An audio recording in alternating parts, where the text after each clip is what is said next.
board meeting to order. Roll call shows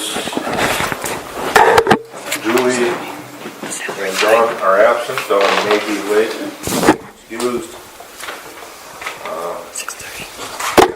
We have the April 19th, 2018 regular board meeting minutes. I would make a motion to approve. I'll second it. All in favor, say aye. Aye. Opposed? Approved. April 19th, 2018 Committee of the Whole meeting minutes.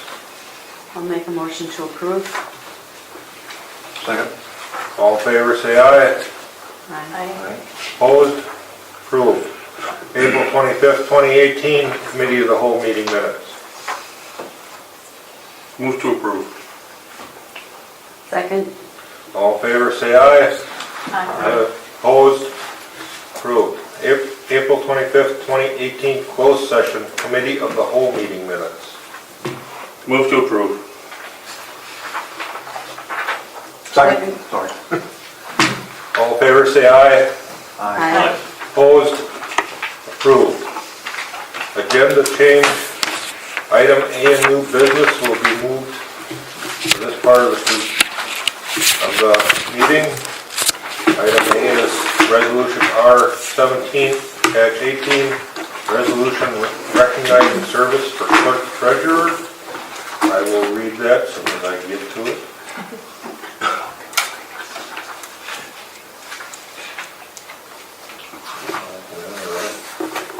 I've got it here, I just have to get to it. The resolution recognizing decades of service to retiring clerk treasurer Lynn Mishker. Whereas Lynn Mishker has served the village of Hortonville for almost 33 years. Whereas Lynn began her service with the village in 1985 as a utility clerk. Whereas Lynn has served as an officer of the village in her capacity as clerk treasurer since 1999. Now therefore be it resolved that the Board of Trustees, staff, and citizens of the village of Hortonville express their thanks and gratitude for Lynn's dedication throughout her tenure with the village. Be it further resolved that the Board of Trustees, staff, and citizens of the village of Hortonville wish Lynn a long and happy retirement. It is so resolved by the village board of the village of Hortonville.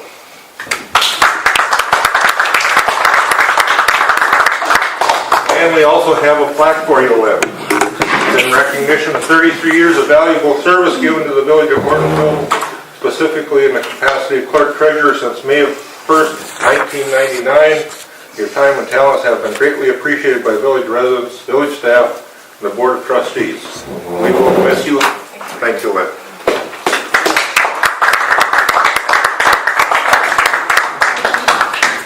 It's also Lynn's birthday today. Is it really? Yes, it is. Oh, happy birthday. Don't forget And there to is vote cake on in it. the back for when we can. Thank you, Lynn. Thank you. I hate to Thank bring you. this up, but as a resolution, you do have to vote on it. Okay. I'll make do I have to make a motion? Yeah. I'll make a motion to pass resolution R718. I'll second. All in favor, say aye. Aye. Opposed? Approved. We have no public hearing, Motions as well. so next on here is license and permits. Thank you. Okay. To approve operator's license 115 for Taryn Tasto, Grandview Golf Club. And the 6-month Class B alcohol license for Hortonville Youth Sports Incorporated. The premises description is Otto Miller Athletic Field Concession Stand, Candace Ziegler as the agent, 130 John Street. These have been approved by the... Yes, they have been approved by the police. Should they be separated, or can we vote on all of them at once? They wouldn't have to be separated unless there's somebody here who feels they couldn't vote on them. Oh, okay. I'll make a motion to accept operator licenses, to approve operator licenses. 115 and the 6-month Class B alcohol license for Hortonville Youth Sports, Inc. and Candace Ziegler. Second. All in favor, say aye. Aye. Opposed? Approved. pre-registered citizens.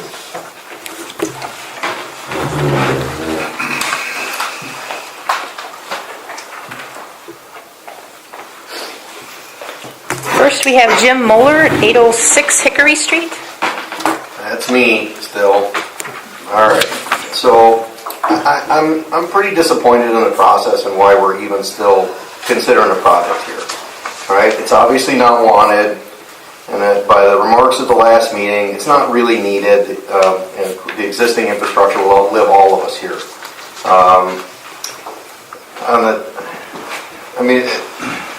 On top of that, the revelation that it's always been the plan to tie in the cottages to the water infrastructure that we're paying for here was a little disturbing to add that in. The last meeting, I stood up and asked for help in understanding the TID, for everybody, and help in understanding the TID process, financing requirements. Yesterday, the day before this meeting, a post was finally put up to the Hortonville Facebook page explaining the TID by Islam Dayan. And I spent a good amount of time bouncing questions back and forth. I think about 25 Q&A questions in total we exchanged.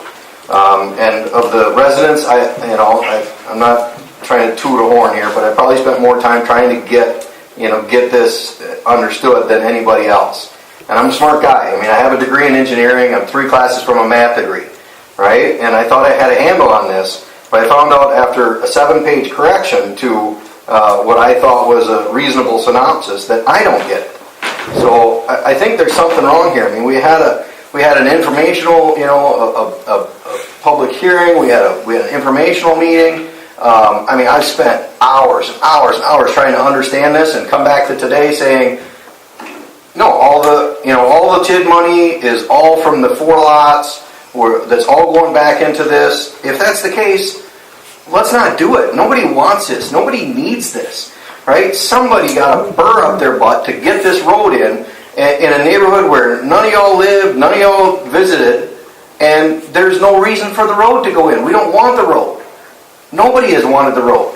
It's a line on a 17-year-old document, right? Now, I understand that there are building standards in the city, right? Whenever somebody creates a standard, usually we've got dead ends everywhere in this city, right? Whenever there's a standard, there's usually an exception and a way to get it. Now, if this doesn't qualify as an extreme case where the entire subdivision is completely established, it's been there for 17 years, everything is done, traffic patterns are set, there's nothing to be changed, right? If this doesn't qualify for an exception, I don't know what is going to. Right? Water, it's going to last forever, not forever, longer than we're going to be alive, right? Even if we did nothing, right? So unless there's some information that is not being shared somewhere, that just doesn't pass the smell test, that something has to be done, otherwise this is going to fall apart, when I'm 60, 10 years from now, the whole neighborhood is going to fall apart. There's no reason to push this through. There's no reason to come to these 54 people and say, we want your money to put this road in that you don't want and don't need, because it's there on a map. Somebody drew a line. That's all I have to say. Next is Brian Rassack, 801 Michael Richter Street. Yeah, the same. To move a little further on Jim's comments, while none of you will say it in this open meeting, it's very obvious that even though you keep saying this is not tied to the project, this is not tied to the project, everything leads to this Commonwealth development. There is no reason for this road. You need the TID money in order to supplement the Commonwealth project. And therefore you're digging into our pockets to do it. This road is not needed by our community here. It's a waste of money. I hope that you spend some time with your constituents after all this, because if you do and walk around town, there is no one that wants this road. And they're very disappointed with every member on this board and the administration. To frivolously throw money in this town when we don't have any. Our streets are decrepit everywhere, but yet we're going to throw a road in through a neighborhood that does not need it. There is something behind this that you guys just will not share with us. And it's definitely not to support our neighborhood because we don't need it. It's not the infrastructure, as Jim said. Last meeting it was talked about. The infrastructure is fine. Even, there are no guarantees if you connect the water that there won't be any problems. There's no guarantees there. We have, if you guys can prove guarantees that by doing this, we'd like to see it. But then, if that's the case, you need to start correcting all the dead ends throughout the village because it's an inherent problem. So I have to say. Next is Andy Marks, 204 Gabriel Lane.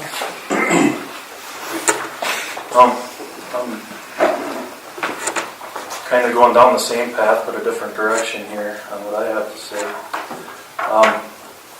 According to the TID, Wisconsin Tax Incremental Finance Manual, it says all of the taxes collected on the growth and value of the property or the value increment are turned over to the city as tax increment revenue. The city uses this revenue stream only to pay for the improvements that it made to the property and the TID that are in the approved project plan. It does not say anything that I've seen that you can use this money to reimburse the developer 90% of their tax payment, which is for 20 years, and if my math is correct, at 90% for 20 years, at approximately $28,000 in new taxes annually. That means that the developer is getting a kickback of $504,000 while we're all paying $1,500 to $3,000 out of our own pockets for something that isn't needed and we don't want. That's all I have to say. Thank you. And Tom Banker, 203 Greendale Road. First of all, I just was kind of watching the board people here as we say this, and Sam, I don't know your name in the corner there, but the whole time he's talking, you're shaking your head and you're going, you know, we're here to be heard, not to be shook off and made fools of because, you know, please take the time to listen to us. You sat there the whole time he's talking like this, shaking your head, no, no, no, no, no. Because he's not understanding it, and I can't fix it. I can't talk back. I know you can't, but please listen. We've got a project here that no one wants, no one needs, it's no value to us, and you want to take our money. I took a walk the other day, and in the corner of the school here, the northwest corner of the school, the sidewalk, there's a storm sewer grate with a hole that big that a kid could actually fall down into. And we're spending money on a street that we don't need. Please take a look at that. Right on the corner of the school, there's a storm sewer grate. It's got a hole that big in it. And there's just no need. We've been here, I don't know, are you just trying to wear us down? Please take care of this. We're coming week after week after week, and we're hearing the same thing and seeing the same thing, people shaking their heads no, and if we don't understand it, make it so it's understandable. Give us a reason why you want to do this. Because you're not giving us the answers. And don't tell me that it's not connected to the cottages, because there's no other reason that this thing continually is getting pushed and pushed and pushed in that direction. You already have the sidewalks going out to it. There's promises that were made apparently, and you need to make promises to the people that are here paying their taxes every week that or every year and that are voting you into this. Please listen to us and please make the right decision. Thank you. That's all. Okay, moving on, committee report, library board, who is not here, did she leave anything for us? I'll report on it. I'm trying to think of what was discussed. We are participating in the Branch Out Around Your Community through the library and and Friends of the Library on May 12th with a Brat Fry book sale that the library and Friends are doing. Library report, summer program will be starting shortly after school is out. And flyers are being printed to be distributed through the schools. And I can't think of anything else right offhand. Okay. Anybody have any questions for Pat? Hearing none, we'll move on to urban forestry. Yeah, I'll take that. I'll touch on what she said. The urban, our inaugural branching out in our community Arbor Day event will take place on May 12th. And there's going to be activities taking place all over the village. Again, that's May 12th, starting at 10:30 a.m. down at Blackwater Park with a tree planting. That's all I have. Anything for Carl? Hearing none, there's no unfinished business, so we'll move on to new business. And we'll be going down to item B, request from Town of Hortonia for withdrawal from Hortonville Fire District. And I thought Bob from Hortonia was going to be here, but I don't see him. The town chairman of Hortonia came to me last week and notified me that at their annual meeting, there was about 40, I believe he said, in attendance, that the town voted to withdraw from the Hortonville Fire District. So they will be providing written notice. I provided the original agreement in your packets that established the district, and the next steps are to dissolve it, which then would be the village taking over the district, and that's something that we'll have to figure out over the next 6 months. As far as the finances, if you recall, last year they did do an appraisal on the equipment. We don't, and then we have the estimate of the cost of the building and so forth. So the village would be is 61%-ish of the equalized value. So I don't have anything to report on this other than I wanted to give you guys the notice that Bob did approach me and say that they did make that vote. They also voted at that time to continue to contract with the village, to continue services with the district. But that's something that we'll certainly have to look into at a later date after we got to work on the dissolution and then figure out what kind of a contract arrangement we would make. So this is just to update the board and let you know that that's something that we're going to need to be working on and have 6 months by the end of the year. Is when we have to have it in place to dissolve. It would, according to the contract and the agreement, it would continue as is with the regular shared costs until the end of the year. Any questions for Diane on this? Hearing none, we'll move on to tax increment district information. This, I didn't really have anything prepared to speak on. This is what I had presented, or distributed, or emailed you guys earlier in advance of the meeting, and also included in the packets, and this was just in response to confusion there seems to be about TIDs. And I agree with the gentleman in the audience, they're extremely confusing, and frankly, that's why we hire a financial consultant that does the work on our TIDs. And I also wanted to bring this up because I know, Jeannie, you had asked me at the last meeting of, how much do we have in the TID? So I just wanted to give you some of the background information so you could see how they work, and the status of, the charts that I put in here is the answers. There is nothing in there right now because it doesn't, when we create a TID, money doesn't come with it. We set a base value and it goes from there. So I just wanted to provide that information to you guys on the board. Is it normal to do residential in a TID? Only a mixed use district, and it's a maximum of 35% of the total area can be residential. So it's not usual to do, you can't do a pure residential district, but it is typical and common to do up to 35% residential in a mixed-use TID, and that's what all of ours are, is mixed. Well, all of our other ones are mixed use. The industrial park is not. So this is TID 4 we're talking about? Correct. So you're telling us that in TID 4 we could have up to 35% as residential? Correct. R1, R2, R3? Correct. Okay. Any other questions on this? Hearing none, we'll move on to Michael Richter assessment. And all I have on this is I'm passing out just some, actually I gotta steal one back. And basically, I just have initially staff presented a project scope and special assessment based upon the original developer's agreement and recorded notice of special assessment for Parker Heights. Residents of Parker Heights objected to the assessment. The board directed staff to identify alternatives. Below are the alternatives. The minimum scope is necessary based upon the professional opinion of the village's contracted engineer. The projected TID increment is based upon the professional opinion of the village's contracted municipal advisor.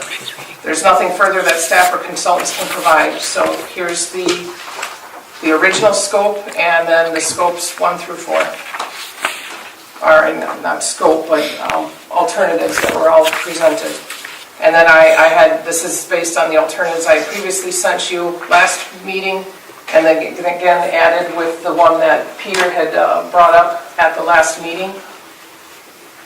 And that's all I have. Every one of these, with the exception of number 3, is a burden to the residents of Parker Heights. And I think it's time we decide one way or the other what we're going to do on this. Well, I would agree. Oh, let me finish. Now, to complete the development up there, as it was originally planned, to complete it, we either have to make the connection from Gabriel and Michael Richter, or to put cul-de-sacs on there to make it complete. As we were told by Mr. Wolf at our last meeting, that if we put cul-de-sacs in, that we just about touch it. So, I mean, if we decide to do absolutely nothing up there, and that means it's not complete up there, this could come up to them again in 2, 3, 5 years because it's not complete. I So this is a possibility. Are you done now? Yes. Okay, I have a question. I live on Pine Street. I have a map of a subdivision, well, not a subdivision, but a road that is next to my house. It is 17 feet from my house. The road is 12 and a half feet. The driveway. There are 4 homes right here. 1, 2, 3. 3 homes built. A 4th one with a lot coming off of this outlot road. Diane said R1 cannot be built over there off of this road because you have to have road frontage. There isn't one of these houses right here next to my home that are off of the street. Not one. Not one. I will pass this around if you wish to see it. Just a question on that. How old are these homes? How old? Yeah, roughly. One was just built last year. One was built in 2008. One was built a few years ago, a couple of years ago. I just want to know so Yeah. fit into. And Tim and Lisa Basaki own this lot, and they're thinking of building. All R1, single family, 12 and a half foot road, driveway, not road. These 4 lots take care of this because this is a driveway off of Pine Street that goes to these 4 lots right here next to my home. 17 feet from my bedroom window to that road, that driveway. So you're telling So us... anything is possible. There are exceptions to every rule in So a this precedence village. has been set. Right here. Well, Is that- it's a private road. I was just going to say it's private. That's exactly what maintain it? that would be. No, we A don't. private Okay, so it's a road. private road. It's maintained by the residents. Exactly. Okay. These 4 residents, just like I take care of my driveway, these 4 residents take care of this driveway. Right here. And that driveway, of course, because it's private, doesn't have a street name. It doesn't have street frontage, like she said. Yeah, right. You said R1 and R2 have to have street frontage. Correct, Each according to our driveway. zoning ordinance, yes. This Well, we're in does not. violation then. I don't know, I didn't do the research on This that does not. particular area because I didn't know that was going to be brought up, so I don't know if that was pre-existing lots, I have no I idea. think that was a special CSM. Well, It was brought to the Can be board that done. way. Does Yeah, not that have could be to done over there. rezoned I don't so- think to multifamily. That could be It does done. not. over there. So we're looking at a potential of being R1, 2, or 3. That's depending right. upon So we could put, Parkers could put a road, driveway Driveway. up there, and private. they could sell those 4 lots to single family. If wasn't that our goal to begin with? And not develop Michael Ricker. No, our goal is to get the infrastructure, and the goal is not for the development. The development was purely to offset the cost to Parker Heights. The village, frankly, we don't care if it's developed or not. The outlot, that is purely to try to gain increment within the TID in order to pay down the assessment for the infrastructure. And how do you plan to do that without building? No, that's what I'm saying is, without It building can't be what? done without building. Yep. We'll go back to If that. there's So that's why. nothing That's built what there. that's what the number 1 is. Yeah. If that's no without the there, building. The assessment is $3,300 for it. I'm With the talking buildings, about it would make it Parker's doing 16. this. This is the developer Right. that does this driveway to Well, these, yeah. but But what we're saying Diane is said, if no, it- it can't be done. It's But gotta if be, it's not no developed, R1s, no R2s, it has to be multifamily. and as we just found out, there are possibilities to every rule. However, if those aren't developed within the TID doesn't have the money to offset the assessment. So, without development, it Because would be $3,300. the alternative 1 is with no development on the outlot. And alternative 4 is with 1 or 4 homes on the on the outlot. It doesn't matter if it's, for the village's perspective, it doesn't matter if that outlot is developed. It's just, like we said, is that the increment that's gained by the development of outlot 1 would be used 100% to offset the costs of the assessment. So what So would the without cost it, be then to there's- the residents if this was done this way? Excuse me? What would the cost be to these residents if it was done this way? That's what's in here, that's what we've gone through, is that it depends on if there's 1, 2, or 4 homes. If there's 1 home, then it would reduce the assessment by about $780. If there are 4 homes in it, then it would reduce, that would be number 2, and then, oh wait, excuse me, that would be, in number 4, it could reduce it to $1,650 if there were 4 homes in it. So, and that's estimating the cost of, the value of what the homes are, because that's a guessing game. So if 1 home was built, it could reduce it to $2,550-ish. 4 homes would reduce it to $1,650-ish. I mean, again, I don't know because I don't know what the homes would be assessed at. I'm going to throw another wrench in this whole thing. We kind of figured that. When I originally made this proposal last time, I took into consideration the center line of the proposed road. If you divide that by 2, it doesn't give the outlots enough room for access to the property. So let's pull back on this. I think the best thing to do is, if we can, work a deal with the developer, the Parkers, where we can maybe trade services to extend Gabriel and connect it to Michael Richter in exchange for all of that land that would be deeded back to them, which is the old right-of-way. We can't legally do any kind of dealings on trading of services because we are legally obligated to go for bid. Are you sure of that? Yes. Anything over Is that a 20 state statute? Yes. anything over $25,000. Okay. All right. You know, I mean, basically- Well, you know, there's got to be a resolution here. There's got to be a way to do this.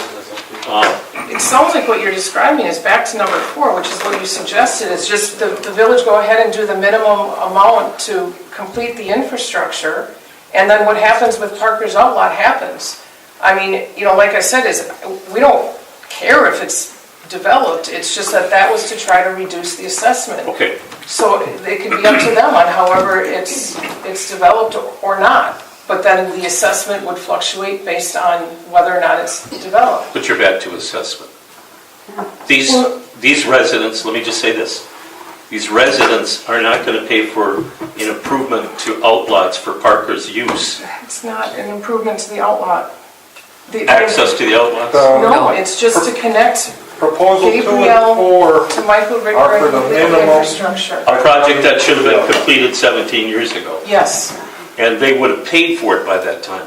At the time they purchased their, Yeah. that would have been done. So now we're putting the burden on them to connect Michael Richter to Gabriel Lane. That's what you're talking about. correct. Okay. And Which doesn't complete- benefit them in any way.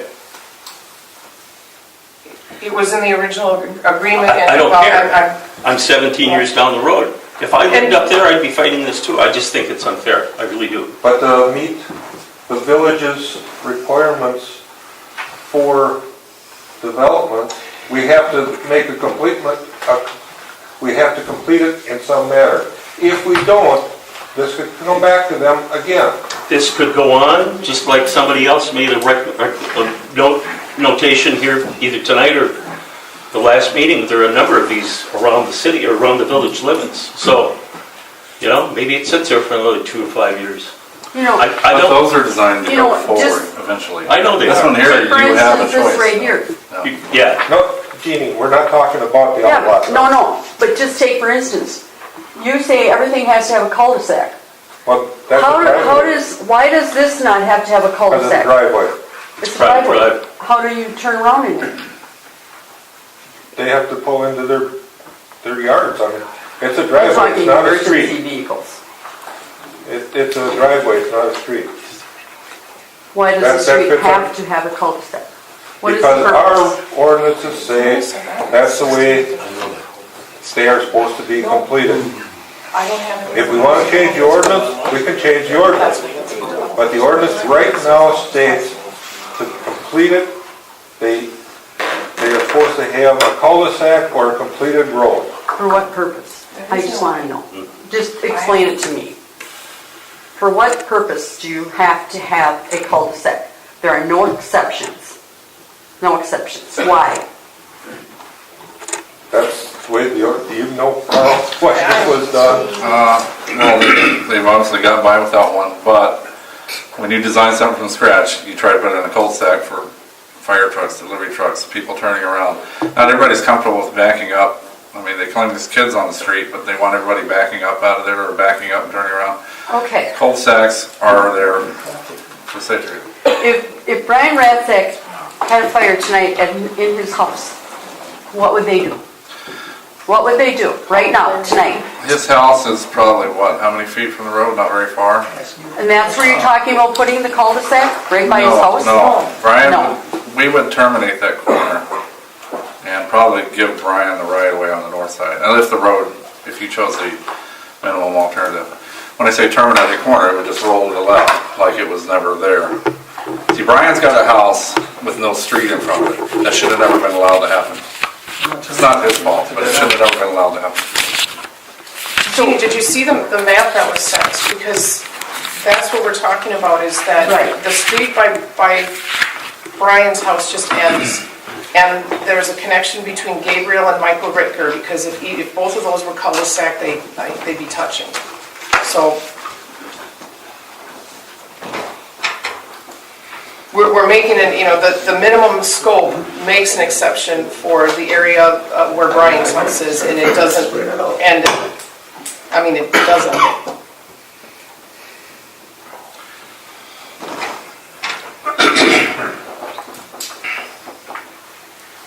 let me ask a question. What's the probability or possibility of putting a committee together comprised of 2 board members, the village administrator, and 2 representatives from Parker Heights to try to work through this, so that they fully understand and we fully understand where they want to go with it? Can that be done? Lynn? I have no answer. You're going to have to operate on Bob's behalf tonight. Nope, not going there. With With any Could be village done, board but members it's on it, it would, like we've been, they said out here, I mean, how many times do they have to come back for something? I mean, we can make bring this to a head at some point, and tonight would be just as good as any. I mean, Yeah, but we have been, all the information has been thrown out here to all of us for over 2 months. I don't think it's going to take, these meetings may go on for another month or two. I mean, it's always something. Maybe we can cull it down and put a little committee together of 5, 2 of their representatives, 2 board members, which doesn't comprise a quorum, and the village administrator, and maybe Carl. So the 6 people should sit down, maybe kind of come up with some resolution. I'll just throw it out there. I mean, we don't have to do it. We could continue to do this until Christmas. I know I haven't been in on this all along, but it seems like Parker should be a part of that too. I don't know. No? Okay. No, I don't think so. That's the developer, that's his property. Okay. Whatever we do, he may or may not benefit. Maybe we go ahead and provide the connection and he sells it off, or he never develops it. So I don't think it would be right to have him in. I think it should be 2 board members, 2 of their representatives that they choose, the village administrator and Carl. I'll just throw it out there. Otherwise, What does the rest of the board think? What do you think, Kelly? My problem is I've missed so many of these Yeah. meetings and so much of the stuff that's been, I mean, I can read it and try to understand Ted's, but I have missed so much of what's going on here. I don't, I think it should be resolved. I like Peter's idea. I just don't know if there's a solution. well, I mean, well, I'm just gonna ask this question. This is the one thing that's probably been asked. And I'll just ask the question. If number 4, which is what I think you brought up the last time, which Part of was it. the meeting,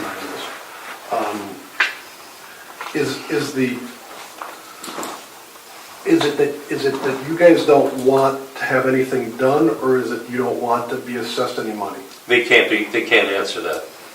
Oh, you- we can't. We can't have Yeah, dialogue. again, my apologies for not being here, and First it was a safety issue. I'll just bring you up to quick speed. That was the big concern, the first meeting. Then it boiled down to money. And I don't blame them. I don't. $3,500 assessment for a road that does them no good and may or may not provide parking along a village street I mean, or a housing project. This is, Not for a housing project. Well, whatever. I mean, You know what yeah, I mean? we get, this is the fun part of being on this board. The one thing is, since you had thrown that Carl and I would sit in on it, I mean, the one thing I gotta say is, I mean, we've talked to the TID consultant, or our financial advisor, and we've talked to our engineers. We have no more options that we're gonna be able to pull out from anywhere. No. So on my perspective is that I'm not gonna be able to come up with, we're not gonna be able to come up with any more money or any other. But you know what this will do? Drive me There's a insane. there's a lack of trust out there. So if everything were thrown out on the table by them and by us and by you and Carl, I think they would have a better understanding of where you sit and why and you can't go down that road. So that might be the only resolution, then come back to the board. The committee come back and make a recommendation to the board. And it may be that we do nothing, again. So it sits there for another 17 years or 5 years until it comes up again.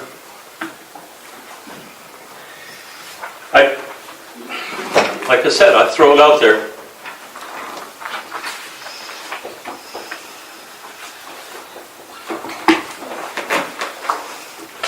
I hate to keep kicking it down the road, but that's, what do you think? I think we need more information. I don't have any more information to give. Someone's gonna have to make a decision. Somebody can go through my file cabinets. I'll just give you the keys to my The office. fire department. And my passwords. Go With through it all. citizens, with Okay, everyone. Then I don't know that, then I get, I'm getting frustrated, and this is really difficult. And this is a frustrating issue for everybody in this room, I think, quite honestly. honestly. Because I know we, as a board, want to make a decision, but we also have a bunch of people in the audience that don't, that want that decision to be a certain thing, and there aren't decisions here that you know, any kind of a negotiation, there's usually some give and take. There just isn't any give and take on any of these decisions. So I guess, yeah, again, I missed a lot of this, so I apologize for not being up to speed with all the other meetings and not being here for them, but Parker's been I would informed? think that it would be, and again, Diane, you're gonna throw something at me, but I would think that it would be maybe beneficial at least to try to sit down, as Peter suggests, with a couple of board members and a couple of representatives and just lay everything on the table. And if we come to the conclusion that there is no good solution, then it just comes back to us one more time and we have to make a solution that's either going to piss these people off or it's just going to kick it down the road. But at least I agree with Peter, and again, not being here, there seems to be an issue of not understanding, and TIDs are extremely difficult to understand, and not understanding what's going on and what our decisions have to be. We have to put ourselves in your shoes, and you have to do the same with us. You have to work with us to try to figure it out. So, I mean, I'm sitting here babbling because I just don't know what else to say, but I think that if we can do that, at least if we give everybody an opportunity to say what they say, show them what we've got, lay everybody's hands on the table and say, these are the only options we have, and this is where we have to go. At least we're not going to have, you know, an angry crowd with pitchforks and...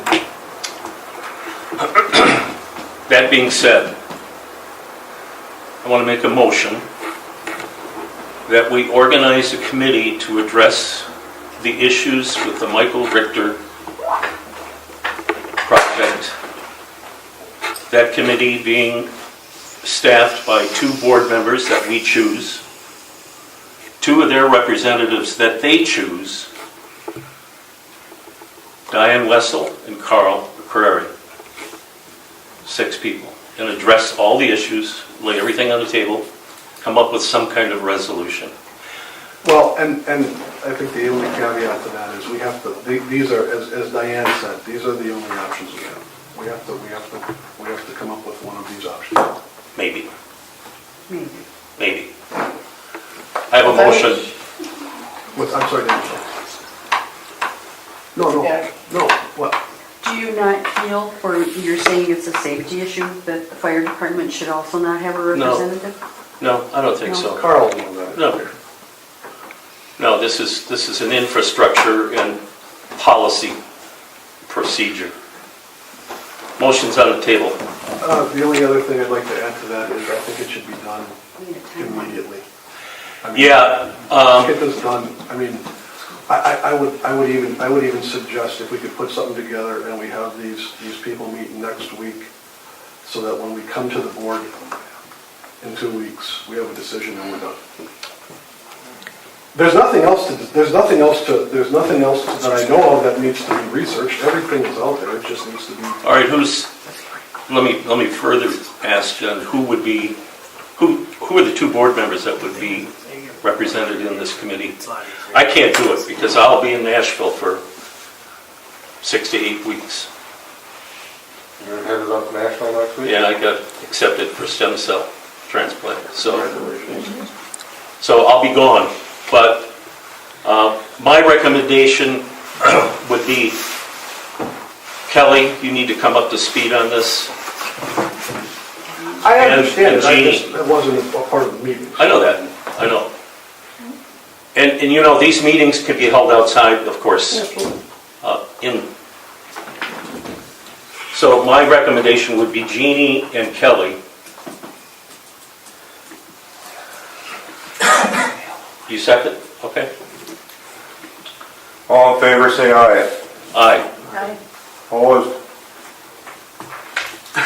We have a committee. Okay. And Jane was, Peter, was part of your motion to have this done within 2 weeks?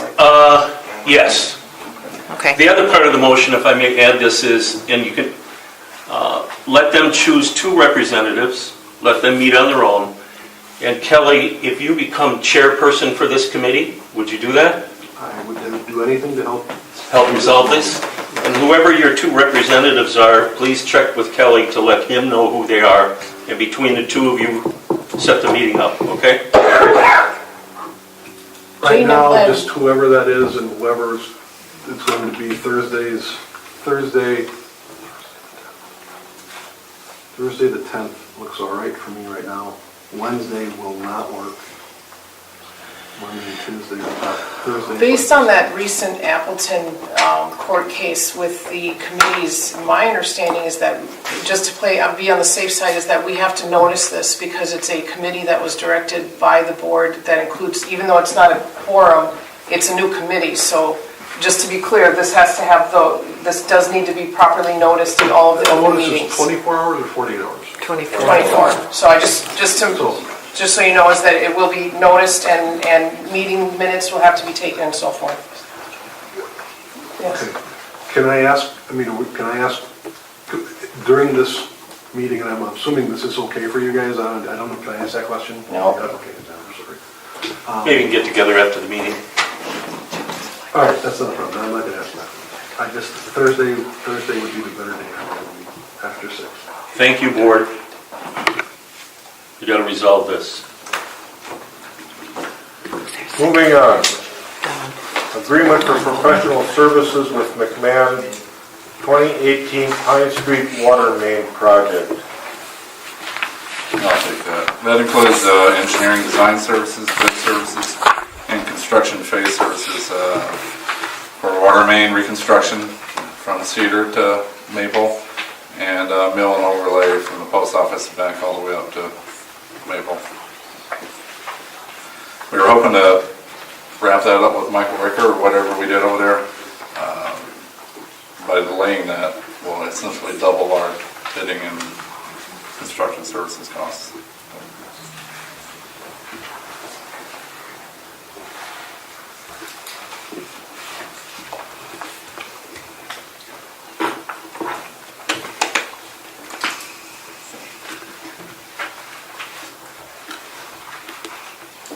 I'm looking for a motion. If you look at the memo I passed out, it tells you what to say.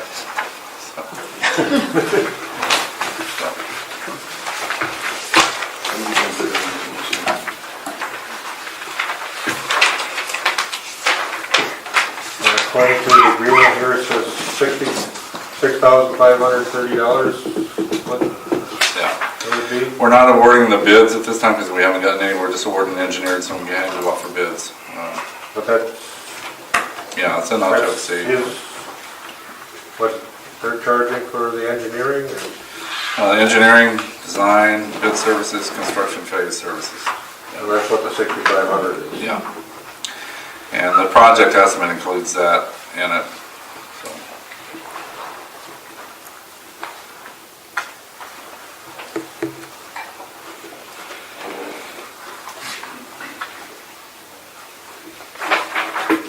So. So move. Second. All in favor, say aye. Aye. Opposed? Approved. With what has happened with the other, do we need to move on Nope. with Michael Richter water table?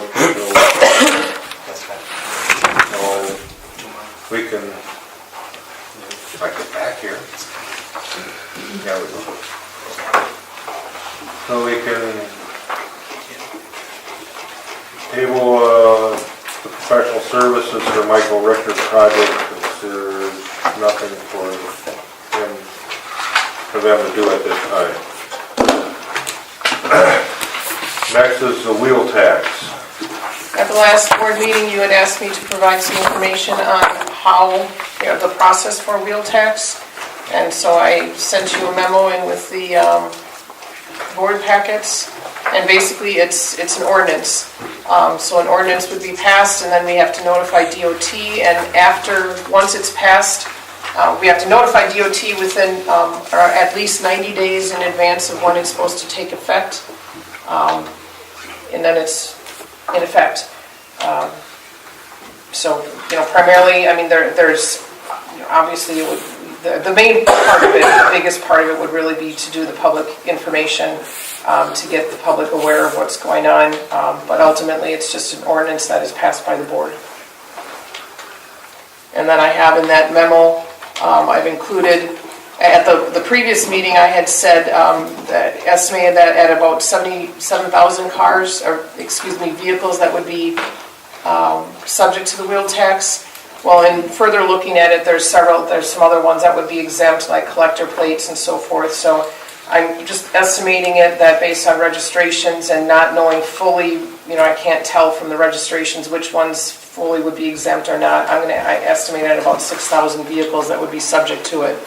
And then I have in that memo a breakdown of based on 10, 15, 20 dollars, $25. That's the typical one. There is no limit or restriction on it by the state, what that would generate in revenue. And it's, and then the state keeps 17 cents of every registration for administrative fee. So, and then I just show on the memo too that neighboring communities, Appleton right now is $20, Kaukauna is 10, New London just passed one at 20. Do we have to do this? No, this was this was brought up a while ago. Actually, it was at about the same time. Well, Al brought it up way back, quite a while ago, and it just really didn't get any traction with the board.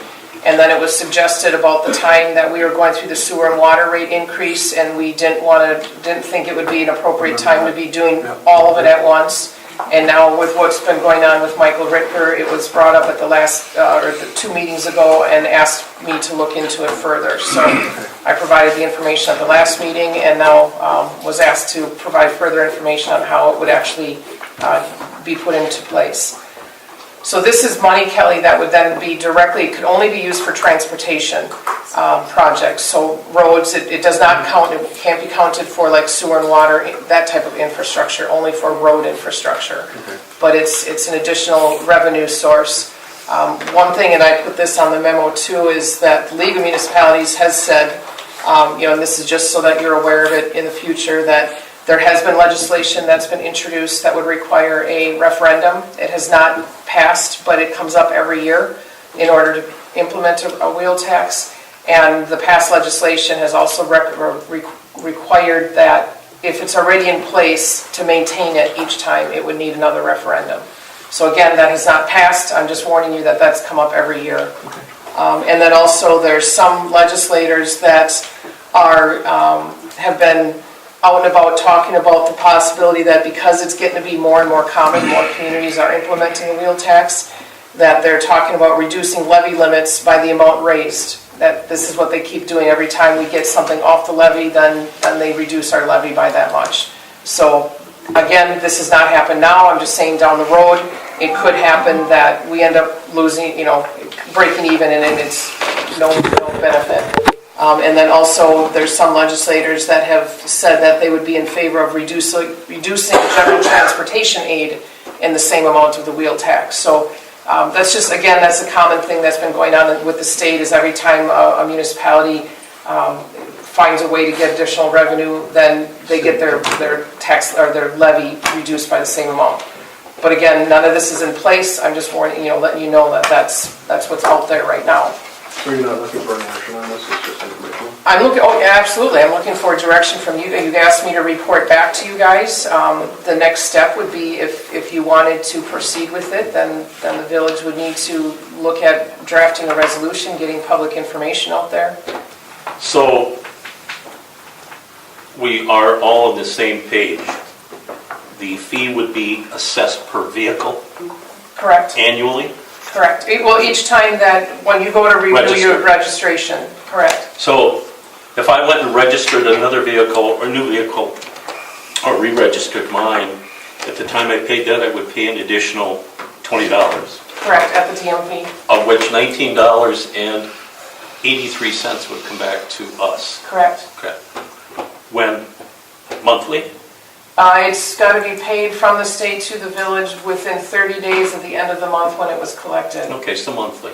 So there's a potential here of getting in excess of $100,000+ for road repairs Yes, annually $20. at $20. Yeah, at $20, that would generate about $120,000. I'll make a motion to have Diane move ahead to initiate an ordinance dealing with the wheel tax in the village of Hortonville. We can set the limits later.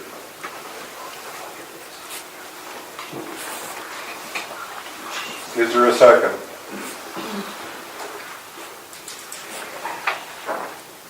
I'll second it. It's $20. It's not a big issue. People complain about the roads. The roads really need a lot of work. Pine Street especially. Carl can't complete some of his jobs because of the lack of funds. I think it's an opportunity. I'm sure with what's been going on with Michael Richter, there are people sitting out here saying, I'll pony up $20 if they don't have an assessment.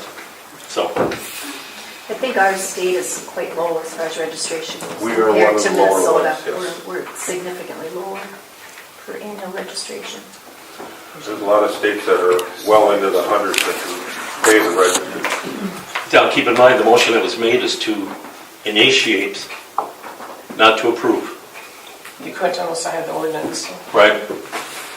So, if you want to voice your concerns later, Kelly, that would be the time to do it. Fair enough. All those in favor of the motion?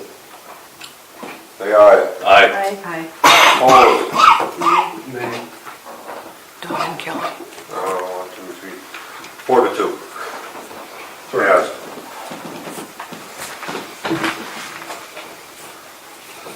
Award demolition contract, TIF 3 residential property, Goulig's Waste Removal and Demolition You missed one. LLC. Oh, sorry, no, it's my fault. Never mind. I didn't speak. Making a mistake on your last meeting? What's that? I don't want to go out with this halo. That's the next one we got him a little bit off. So what we got here, Carl? Well, the old Sharon Johnson house next to Govert's. We got 2 quotes. We had 2 other people sign up, show up and give us quotes for the house for demolition. As the quotes are in your packet. One was for $18,000, one's for $10,000, $10,600. And Goulig's, they're the ones who demoed the old library. So I trust what they're doing. They did a nice job for us. Huh? They did a nice job for us. Yeah, they did a really nice job. They came in extremely competitive against all the other bidders for the library, and they did so as well here, so I feel confident. We're experiencing some other costs as well with that property, but I'm looking to get it demoed here in 2 weeks. We were going to try and make it so the fire department can get in there, but the demo people want to come in immediately after the abatement people. So it is asbestos abatements and fuel tank abatements.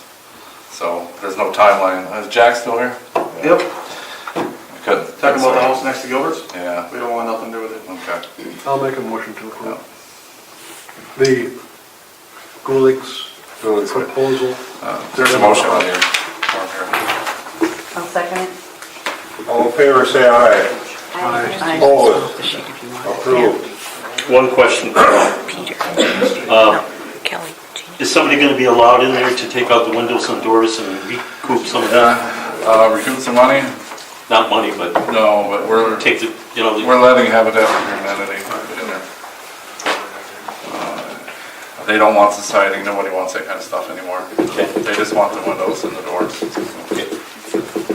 Next, the Lodville Park Lake Access Road Construction Request in Blackwater Lake District. I'm gonna let Al take that, but Okay. I'll start it off. But this came up as that we were told we couldn't use behind the hardware store any longer if we moved it out to Blackwater Park. There were some issues there, and Chris Schultz had suggested that maybe we could move to Alonzo, so Carl and I have been looking at that and the possibility, and then it's in your packet showing how we would do that. With that, it could also also be a benefit, like for the Civic Club, when they bring in a band with that road in there, that band could be set up over there. Or any other organization that might have a band or something to set up, they could set up on that road. It's actually gonna be a grass-covered road.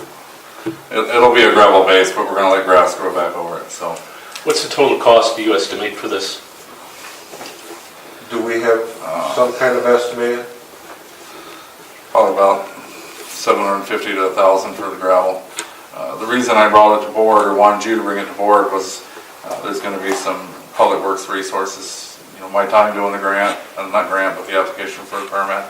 Probably some work for Chris, stuff like that. How much is the Lake Association putting in? Well, when I first proposed this, I was thinking that it would be more than that, because when Chris proposed it, he was talking like about $5,000, but it'd be less. But he was talking breaker, rock, and the whole bit. Carl's is, although it'll still be just as sturdy, is using materials that don't cost quite as much. And I was thinking of $1,000 for the Lake District at that time. Okay, so we wouldn't need breaker rock in there? That's going to be some heavy load coming out of it. It won't be that heavy. We've got material from the streets. Oh, okay. Crushed road pavings up here at Auto. It'll serve the same purpose. You're gonna be able to find the resources within your budget? Probably not. What do we? I don't expect to spend much myself. They're gonna buy the top coat. Yeah. Basically, the gravel will go on Most of top. your time? Yeah, most of it would just be the time that they put in.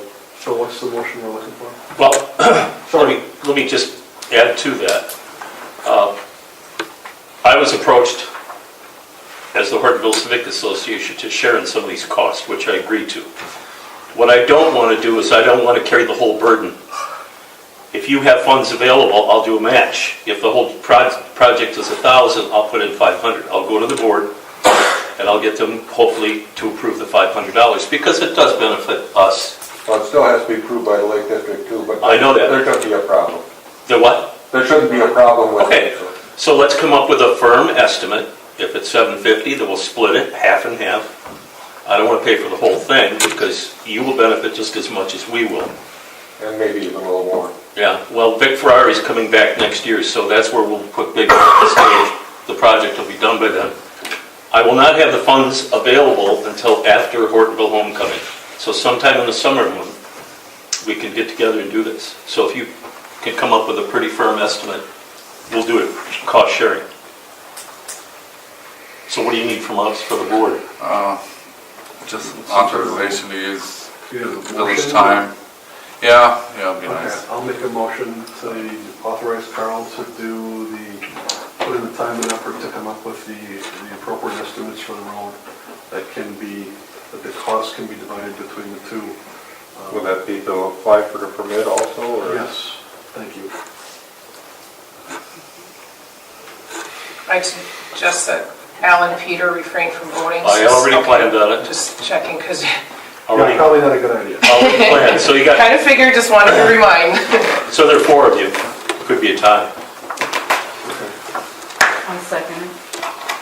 All in favor, say aye. Aye. Opposed? Abstain. Abstain. 4 ayes, 2 abstains, Peter and Al.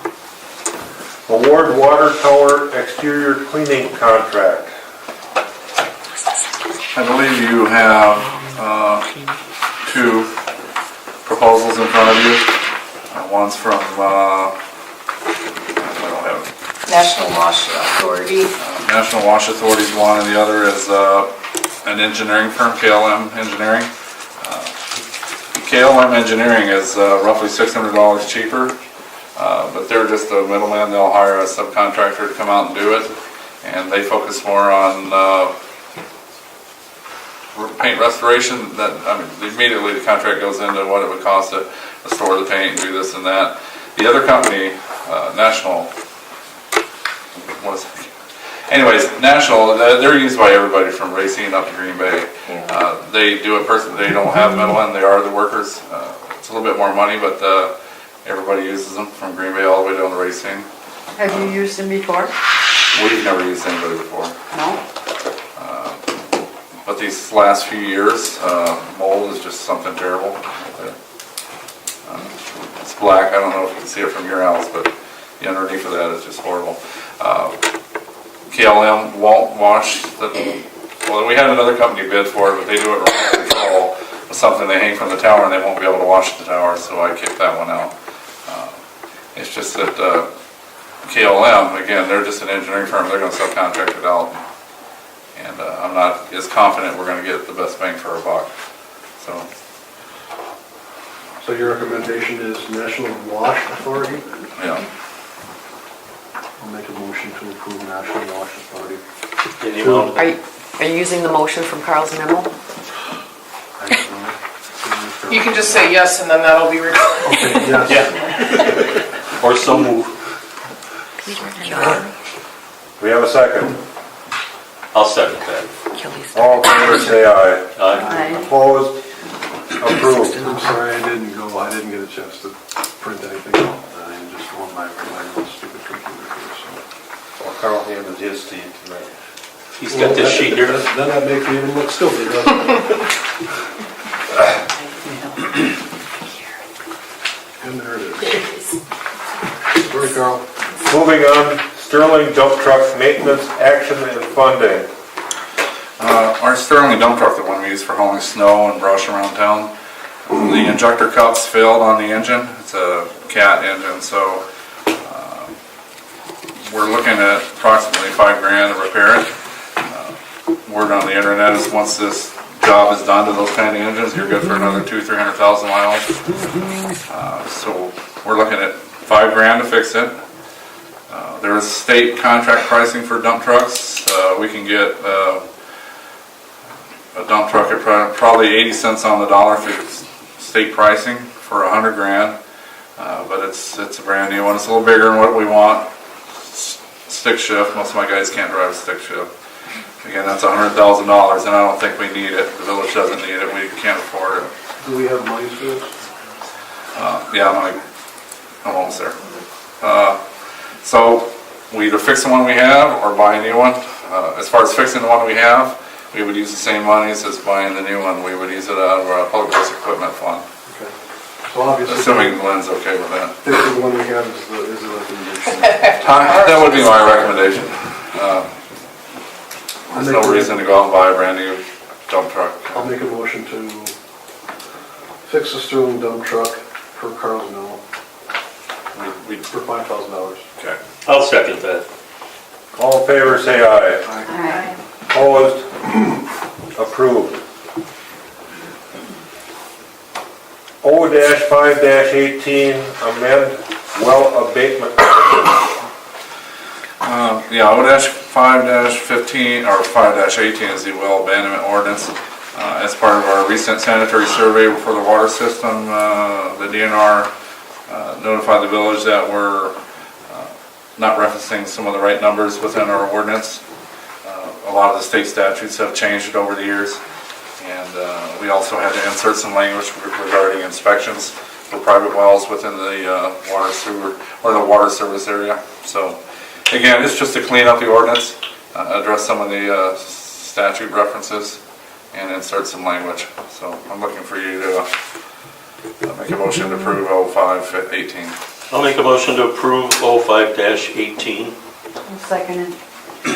All in favor, say aye. Aye. Opposed? Approved. Clerk Treasurer Training Services, findings, errors. This is just for information at this point. I included it in your packet. The first several pages is just their disclosures and so forth. It's the Appendix B where they came in, this is our municipal financial advisor, they came and just reviewed our processes, sat down with Jane and Lynn, and just have some recommendations on what they would suggest that we move forward. Just in general with some of the things are updating our software. Some are utilizing the software, further explore it to automate some processes. So this is just the information on what they are suggesting at this point. We have not entered into any kind of agreement or anything. I just wanted to show you what they found when they came and visited for now. So you don't mind? I need no action on this. This is just for information only. That's it.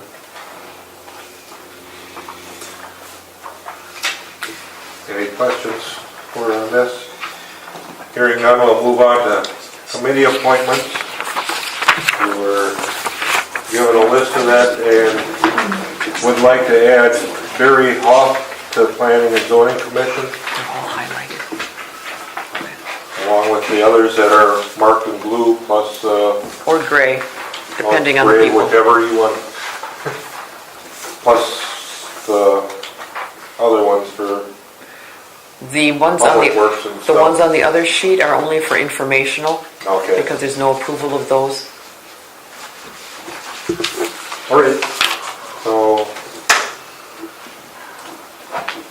we would need a motion to approve these appointments. I'll make a motion to approve the commission and committee appointments. Is there a second? I'll second. All in favor, say aye. Should I be abstaining? No, you don't need to. Okay. No. Okay, aye. Opposed? Approved. Appointment of village trustee to co-sign village and utility checks in absence of clerk treasurer. I was going to appoint Jeannie Belisle. Do we need a motion for that? I'll approve that appointment. I'll second it. All in favor, say aye. Aye. Opposed? Peter and Kelly. I'll Approved. abstain. You don't need to No. abstain because you're not gaining anything from this. Oh, okay. Then I'll say aye. Any other miscellaneous topics for future discussion? At one point, we talked about having a meeting in January about contracts. We were going to have an executive committee meeting or committee of the whole, so everyone could be here. It was about any, our new that contracts contracts, okay. for Moving like, forward, do we actually need them kind of thing? your auditors, your attorneys, Oh. and we were going to Yeah, I go even, out, set some standards, some rules to go out for bids, so that this isn't just rolled over year after year after year. We were going to discuss this and have a meeting. We're getting into bid, or in the budget season. Whose committee would We that need be? to have this done before budget. Would that- Well, most of these come due in the fall, don't they? Yeah. Yeah, well, but her No. point is to start thinking about this now before we get to that point. Yeah, we brought this up before because I mentioned that, Yeah. that benchmark of anything under 5,000 or over 5,000. Yeah. So maybe we need to do that, Soon, start soon. before we need to. So you think just an executive board to start with anyhow? We can. Sure. Okay, well, I'll figure out a time we can get together and discuss Executive this. committee do need to consider contracts over $5,000. Any other topics for future discussion?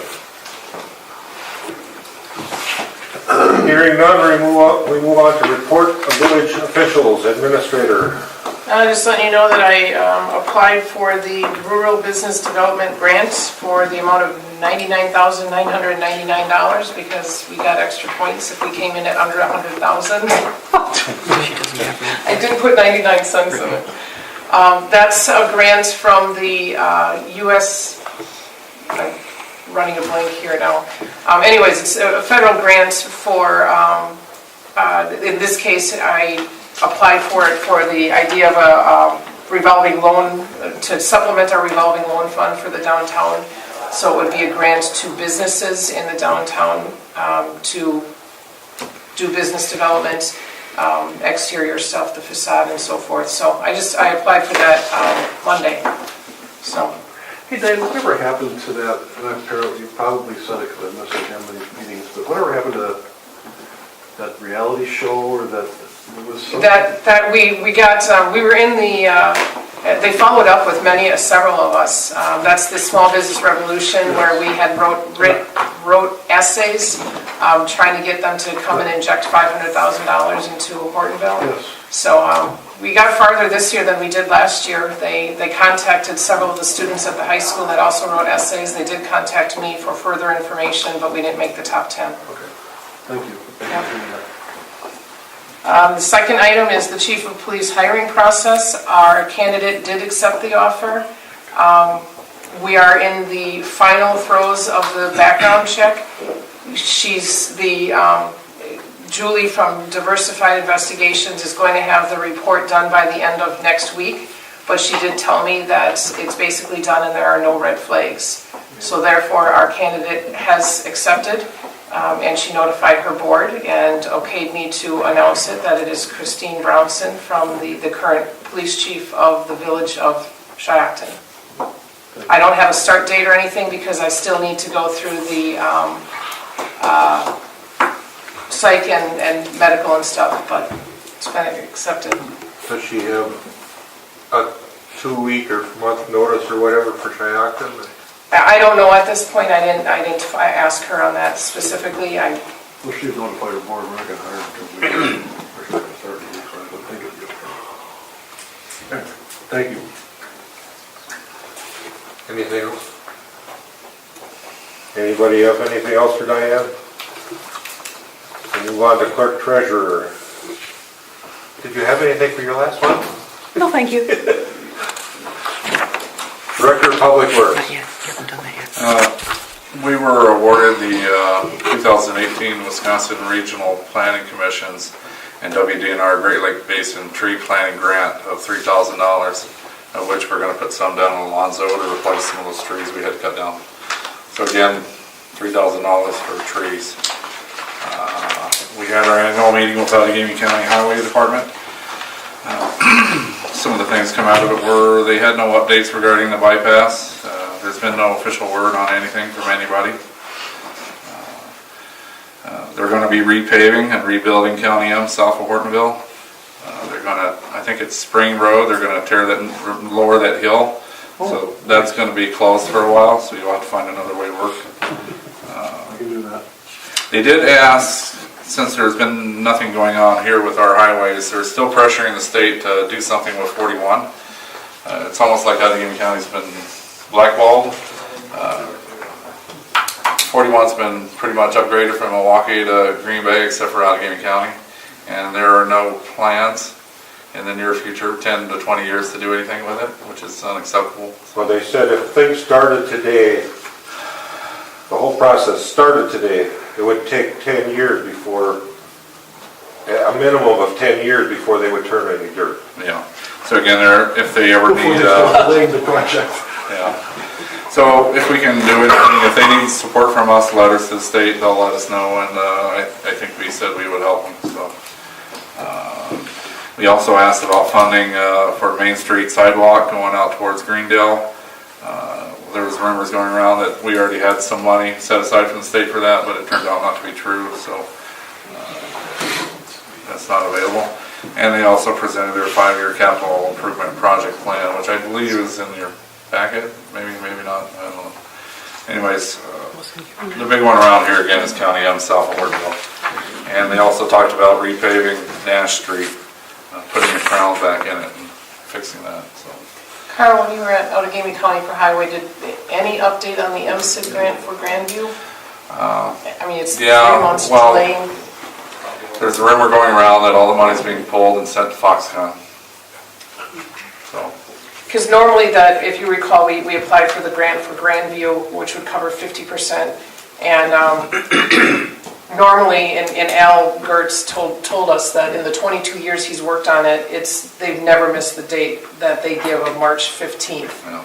And in 22 years, and we still have no clue, haven't heard anything, and have been told that it's sitting on the Secretary of Transportation's desk and has been since the deadline. So. And we're sucking sound is all of our money going to Foxconn. That's all I have. Oh, well, I got one more. All right. The Union Cemetery vault, that's that little white building you see at the front. The roof's dilapidated, breaking down, and we had a big chunk of the front part of it fall onto the ground. We're thinking kids were playing on it anyways. Luckily, nobody got hurt, but the plan, since that's such a fixture in cemetery, we're gonna knock the roof in and basically just fill that building with sand and just pour a cap over the top of it. The building will still be there from the front, but you won't be able to get inside it, so it'll just be there. We don't keep bodies in there anymore, so. Why wouldn't we completely tear it down and fill it in? It's kind of in a steep area. Sort of a historic thing. Some of the people I asked that used to take care of the cemetery or whose family took care of the cemetery want to keep it. And it's a fixture. It would really change the appearance of the front of the cemetery if we got rid of it. I think we can basically just knock the roof in and fill it full of sand. Unless it crumbles apart, then we'll just take it all the way out. So we'll see. That's all I know. Any questions for Carl? Hearing nothing, let's see. Ryan's not here, the library director, Bob's not here. Building permit report is in your packet. Why is Van's permit fee higher than the normal? I don't want to come up with anymore. Because they have a park, that's the park thing, right? Yes, Wildwind, the village board and the developers agreement states that we will be collecting the park fees from each of the builders as they come in for their building permit. Okay. What is that fee? I believe we're collecting $500 a lot. 500. One time? One time. Per lot. Per lot. As each of the building permits comes in, there's an extra $500 tacked onto it. And of course, that fee goes into the parks Yes. count. Okay. Which you probably, I did give the instructions for that. So. Any other questions on the building permit report? Let me just ask, if I may, the new development that Clegg is doing, are there park fees attached to those lots? That is the one we're talking about. Oh, I thought you mentioned Wildwood. No, Wild Wind. Wild Wind? We have a lot of permutations of that. A lot of wild. Okay, I apologize. Moving on, presentation of counts and other claims against the village. Sure. Your next one. The voucher list consists of deposits of payroll deductions, automatic withdrawals for loans, and vouchers number 24729 through 24771 in the amount of $506,857.79. Direct deposit payroll in the amount of $31,457.76. And water and sewer utility vouchers number 10300 through 10311, as well as the automatic loan payment in total amount of $171,592.45. I will make a motion to approve. I'll second. Roll. Aye. Aye. Aye. Aye. Aye. Aye. Approved. So you have to put this one as the- Communications and miscellaneous business. Have any? Hearing none, we'll move on to comments and suggestions from citizens present. Jack Kluge, Assistant Chief, Hortonville, Hortonia Fire District. I know it's early stage talk with, that you guys are talking with Hortonia. We take great pride in our service that we give to our community, and we hope that you guys include us in all the conversations that you have with Hortonia. I have a couple of things here. So with the committee that's being formed here, I don't know who's going to be on it from the group here, but there's a few things that I think information that would help the residents in understanding the limits of the current and other possible options, right? So I think the idea is to make productive use of the time and see if somebody else has another idea other than the 4 options, or to present the information that is available in a way that can be understood that these are the options and this is why these are the options. So here's some of the things that I noted that I think would be helpful and useful information because of the limited amount of time that we're talking. We're talking 2 weeks, and from Kelly we're talking like one, possibly maybe a second meeting, but so it's not a lot of time. So I mean, up front, I would like to see a few things presented from Carl and some of the other board members. One is in the last meeting, Ron Wolf got up, and one of the things he was asked about was an estimate for the minimum water completion, right? Not because McMahon has already released I'm sorry, I misquoted when I spoke last week too. I'm going to correct myself because they already quoted in their original engineering estimates or for the entire road, and they broke it down, and it's $51,000 for the water itself, just the water. It's broken down as $30,000 for the sewer and $51,000 for the water. So they already had that broken down, but that was for the entire project. And then the last meeting, one of the questions that was posed to him was, what's the minimum? What are we actually looking at? If we don't put the road in, what is the cost for the water going to be? And that number hasn't been presented. And I think that information is important if we're going to address what the options are and what the costs are and where everything else is going to go. I also think, to Diane's point earlier, I think that has a direct impact on the bottom line of what a final assessment would be. Because if his number comes in different than, $120,000, then, for one, if he comes in $120,000, somebody's going to have to justify that somewhere when their initial estimate came in at $51,000 for the water. I understand that there's going to be differences because of different construction, but there still should be some justification somewhere in the engineering for that. A couple of other things like Carl, one of the things would be what happens if nothing is done to the water, and or what other options might be available for tying off the water to make it, other than a complete loop or the things that have been already looked at. If you take a couple minutes just to look at it and then pass that information on to whoever ends up doing this.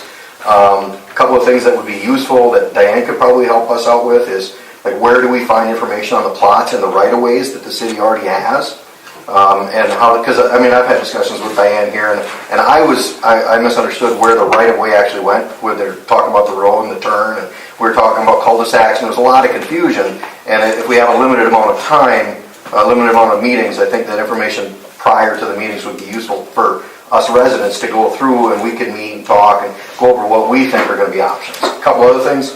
I would like to see, and this would probably be from Bob, who's not here, or someone else, what the procedures or steps would be to actually change the city ordinance or to create an exception if there's a set of steps to be able to do that.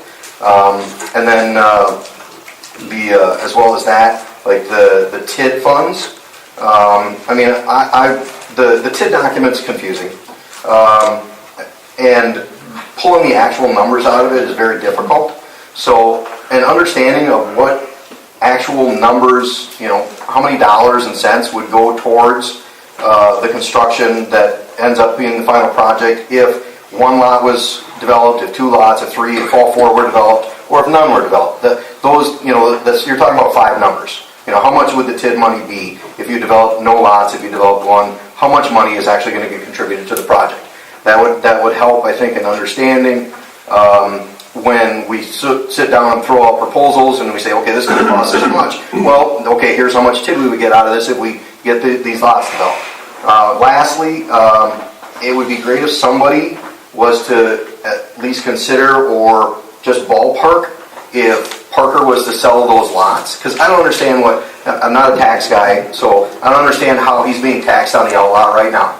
But if he was to sell those lots to the four or five residents that have the adjacent lots to them, which is what he's expressed was his desire in this entire process, what's the change in the additional tax revenue that the city would receive based off of that? Because there is a benefit there, right, that should be considered.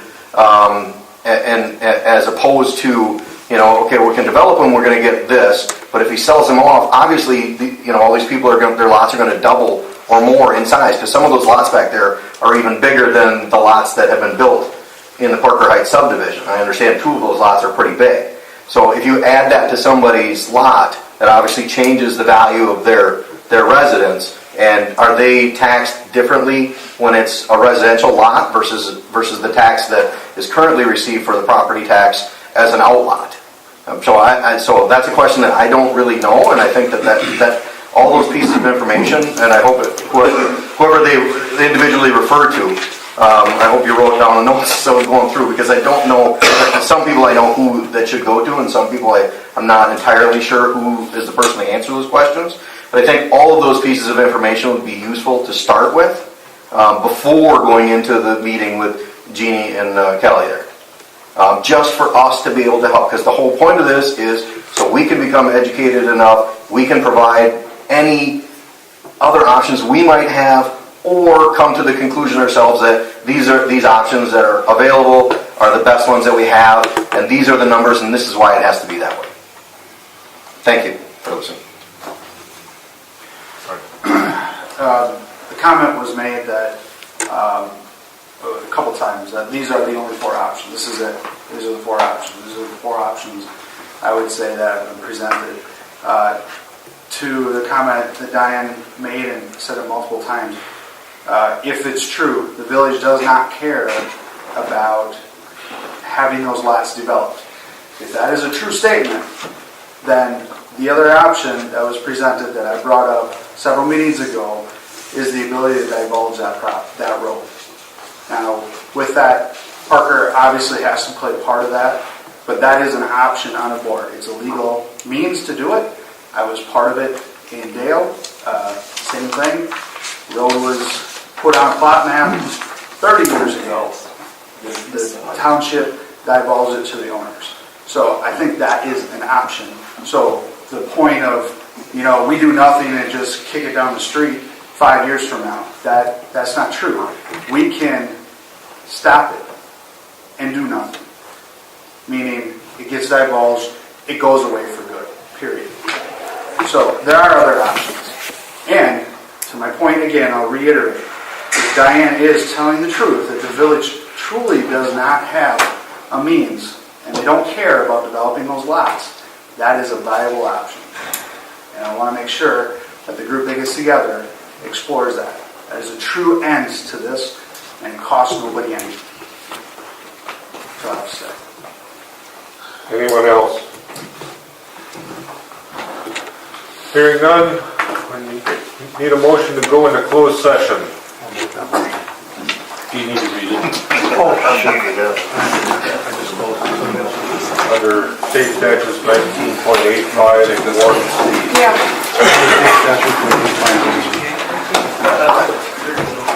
Yeah. We have a second one. I'll second that motion. Roll call. Holt is my name. Aye. Aye. Aye. 5 minutes to clear the room.